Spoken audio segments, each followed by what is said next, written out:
Bonsoir, nous sommes ravis de vous retrouver pour un nouvel épisode de Plus belle ma Sarthe. Ce soir, la caméra d'LMTV s'est arrêtée du côté de Chasles. Nous sommes à peu près à 20 km du Mans, dans un village d'un peu plus de 1000 habitants. Derrière moi, vous pouvez admirer ce magnifique édifice, cette église Saint-Laurent, où le poète Pierre de Ronsard fut nommé sans pour autant officier.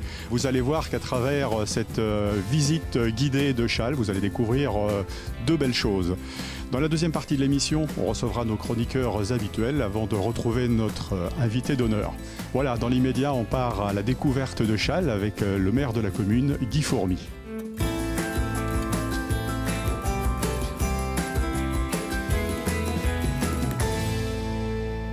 Bienvenue sous le soleil de Chasles. Nous sommes à une vingtaine de kilomètres du Mans pour un nouveau périple ici dans le cœur sartois avec son maire Guy Fourmy. Bonjour. Bonjour, bonjour à tous et très heureux de vous accueillir dans notre commune de Chasles.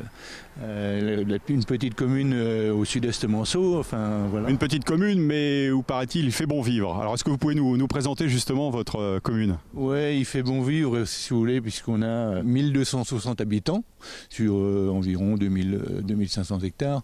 On a beaucoup de sentiers de randonnée. C'est vraiment une commune rurale où on a beaucoup d'activités de marche et de course. D'ailleurs, on a un sentier de trail qui a été mis en place par le département dernièrement. On a 70 km environ de sentiers de randonnée. C'est vrai que c'est très verdoyant, ça veut dire aussi qu'il y a encore des agriculteurs. Ici, on le voit en arrivant sur Chasles, tous ces champs de maïs. Oui, voilà, on a encore des agriculteurs. On a environ 7 ou 8 agriculteurs sur la commune. C'est une commune vraiment de campagne.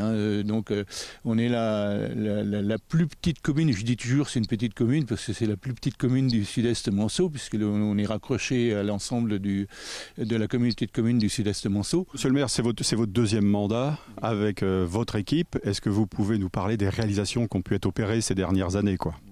Alors, moi, c'est mon deuxième mandat, c'est vrai. On a œuvré en arrivant, la réhabilitation du bourg, surtout, parce qu'on avait un bourg qui n'était pas très accueillant. Et donc, on a refait l'ensemble de l'aménagement du bourg. Dans le deuxième mandat, on a voulu raccrocher l'ensemble des classes des élèves de primaire. Ces classes ont été faites aussi dans le but de pouvoir réhabiliter l'ancienne école. On veut faire une résidence senior d'environ une dizaine ou une vingtaine de logements. Un petit mot sur le commerce qui est très important, et vous avez la chance d'avoir plusieurs commerçants ici dans le centre-bourg. Exactement, on a plusieurs commerçants puisqu'on a déjà on a un petit marché qui vient tous les jeudis, une boulangerie, un coiffeur. Et puis le restaurant Le Chalois qui accueille d'ailleurs pas mal de monde le midi puisqu'on a une moyenne de 60 repas par jour. Donc si vous voulez, c'est quand même quelque chose de très intéressant pour notre village. La jeunesse aussi, j'ai vu que récemment il y avait eu la réalisation d'une fresque au terrain de football. Oui, la réalisation de la fresque, c'était un chantier argent de poche qui a été fait en 2024, là, puisque tous les ans le Rabelais prévoit justement des chantiers argent de poche sur les 5 communes de la communauté de communes. Et nous, cette année, ça a été la fresque qui a été faite sur le terrain de tennis. Une très belle fresque d'ailleurs, on remercie les jeunes d'avoir œuvré sur ce sujet-là. Depuis 3-4 ans, on fait des chantiers argent de poche. Quelques mots également sur l'atelier du crin. On a une usine de crin d'ailleurs, l'usine Hermès qu'on appelle, qui est le principal actionnaire de cette petite entreprise, qui est d'environ une vingtaine d'employés et qui tisse du crin de cheval. On a fait justement un petit musée avec quelques œuvres qui ont été réalisées par l'usine de crin de l'époque. Eh ben super, d'ailleurs je pense qu'on va s'y rendre, hein, si vous le voulez bien. On se retrouve tout à l'heure, monsieur le maire, pour évidemment parler de Chasles. En attendant, on va partir à la rencontre des gens qui habitent ici, avec notamment Yannick Livet qui s'occupe du monde des associations, mais aussi de la communication, et qui va nous faire découvrir quelques jardins secrets.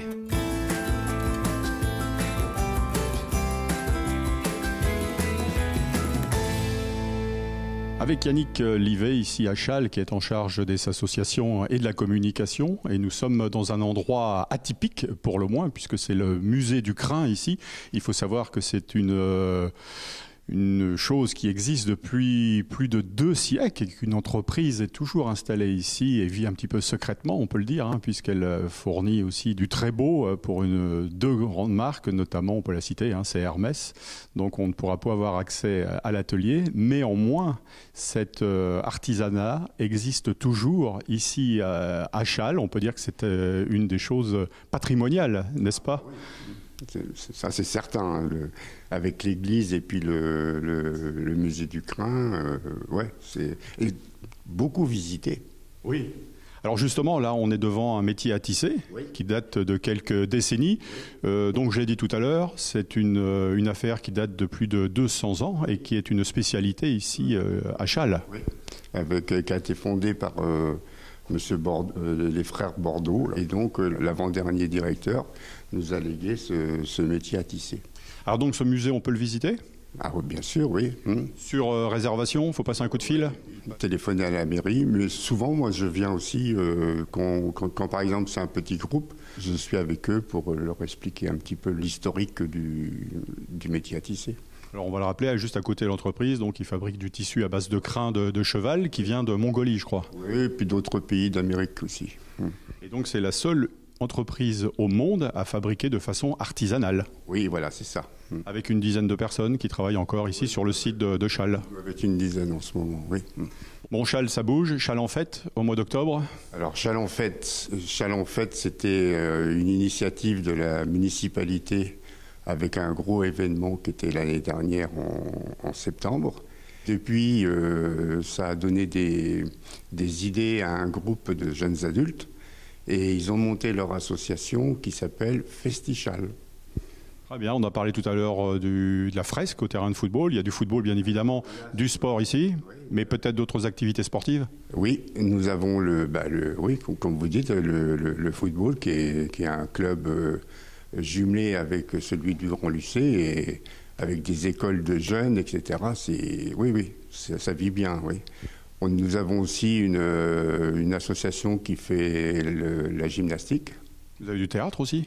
Oui, qui va reprendre à la fin du mois. D'accord. Je suis le président également. Eh ben, vous avez de la chance. Un dernier mot peut-être sur le comité de jumelage, puisque vous êtes avec une ville allemande. Le comité de jumelage, donc nous y étions cet été. Donc cela fait maintenant 30 ans que nous sommes jumelés avec Edgraben, une commune qui est 30 km au-dessus de Hambourg, avec maintenant lequel on entretient des relations très, très étroites. Parfait, merci Yannick et merci encore de nous avoir permis de découvrir ce musée du Rhin à visiter.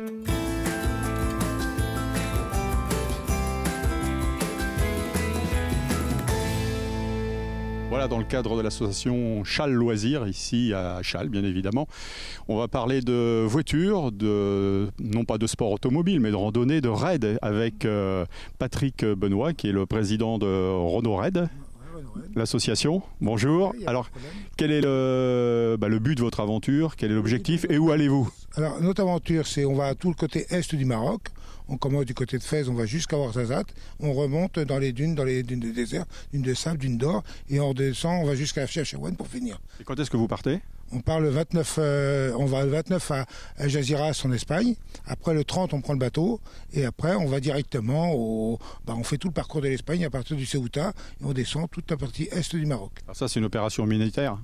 Oui, mais bon, on est très bien vu au Maroc, non, là-dessus, il n'y a pas de souci. Vous choignez l'utile à l'agréable, comme on dit? Voilà, tout à fait. Et puis on donne beaucoup à des associations humanitaires. On a 2 associations cette année qu'on va donner, une pour les diabétiques et une pour les enfants qui sont handicapés. On va passer à Midel pour les enfants qui sont handicapés. C'est une qu'on vient de revoir cette année. On y allait avant, dans le cadre que c'était mon oncle qui avait fait ça avant. Qu'au départ, ça a commencé avec le Super 5 Raid et c'est devenu Renault Raid parce que j'ai pris la suite de mon oncle Dominique qui est malheureusement décédé. Donc c'est pour ça que j'ai continué. Et là, on est au 7e cette année. Donc ça marche très bien et on fait ça pour l'humanitaire. On donne aussi dans les petits villages, quand on va dans les petits villages retirés du Maroc. Et on donne un peu de vêtements, un peu de scolaire, mais pas trop parce que au Maroc, ils veulent pas trop qu'on leur en donne, ils veulent qu'on leur en donne, mais faut pas trop non plus, c'est pas de la charité, c'est surtout du concret, quoi, tout ce qu'on peut leur apporter. pour eux. Et puis voilà, donc c'est dans ce but-là que c'est fait. Maintenant, on va essayer cette année de donner un peu d'argent aux 2 associations qu'on va. Donc, en fonction de l'association, ce qui reste, on va essayer de donner deux chèques pour les associations là-bas. Voilà. Parfait. Bravo Patrick. Merci. Bonne route.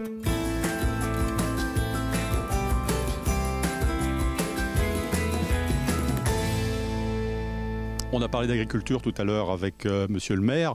Nous sommes au Renusson, donc avec Aurélie Clément, qui est une locale et qui gère cette exploitation avec son mari depuis maintenant quelques années, j'imagine. Oui, ça fait maintenant bientôt 7 ans que je suis installée ici, moi, donc au Renusson à Châles avec mon mari.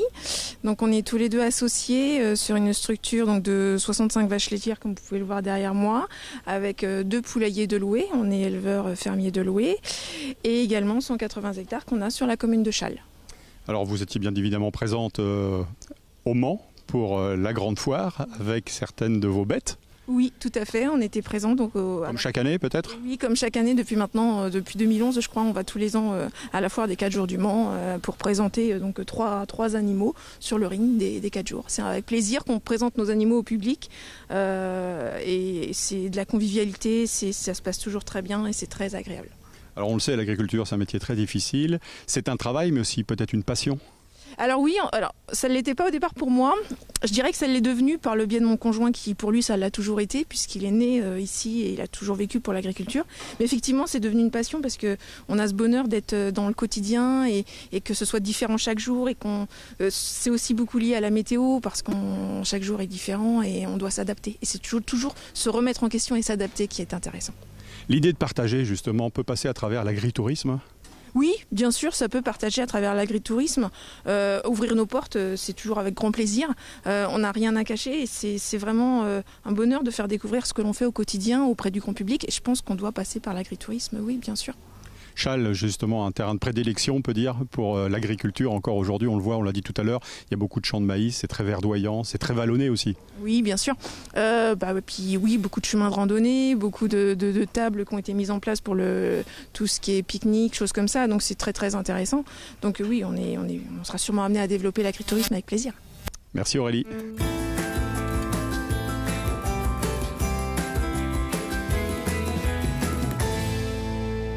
Voilà, à Châles, où les commerces bat son plein, on rencontre Ludivine Matra, qui tient le salon de coiffure. Bonjour Ludivine. Bonjour. Alors vous êtes une enfant du pays, on peut dire ? C'est ça, tout à fait. Depuis combien de temps le salon existe ?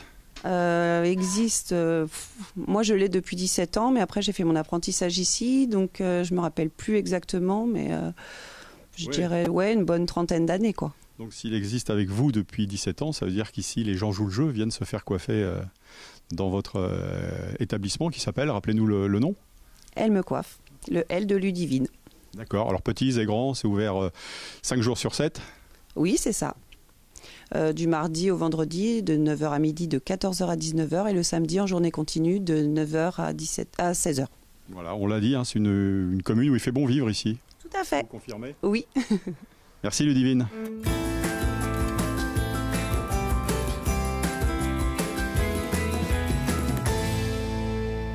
Voilà, on arrive au terme de cette émission consacrée aujourd'hui à Châles avec Guy Fourmy, monsieur le maire. Nous sommes ici devant la fresque justement qui a été réalisée il y a quelques semaines par les jeunes de la région. Alors, monsieur le maire, parmi les projets qui ont déjà été initiés ici, il y a un projet de champ solaire. Voilà. Alors c'est-à-dire qu'on a construit, on a fait mettre des panneaux solaires sur les vestiaires du foot et qui alimentent entièrement la lumière et le besoin en courant du stade. Il va se monter les panneaux solaires pour la couverture du boulodrome, du skatepark et du parking, en partie du parking du stade de foot, environ 2000 m2 qui seront pas en auto-alimentation mais qui seront pour de l'extérieur. En 2025, il est prévu une installation par une société extérieure de champs solaires sur une ferme de 30 hectares où il sera installé 11 hectares de panneaux solaires. Notre objectif, c'était surtout de pouvoir alimenter en totalité, de pouvoir produire en totalité notre besoin en courant sur la commune. Donc je pense qu'on est parti dans le bon sens de la production. Eh ben, merci beaucoup de nous avoir fait partager vos projets. On invite nos téléspectateurs à venir visiter Chasles. Dans l'immédiat, on va passer à la prochaine partie de cette émission. On va retrouver bien évidemment nos chroniqueurs habituels et notre invité d'honneur. À tout de suite.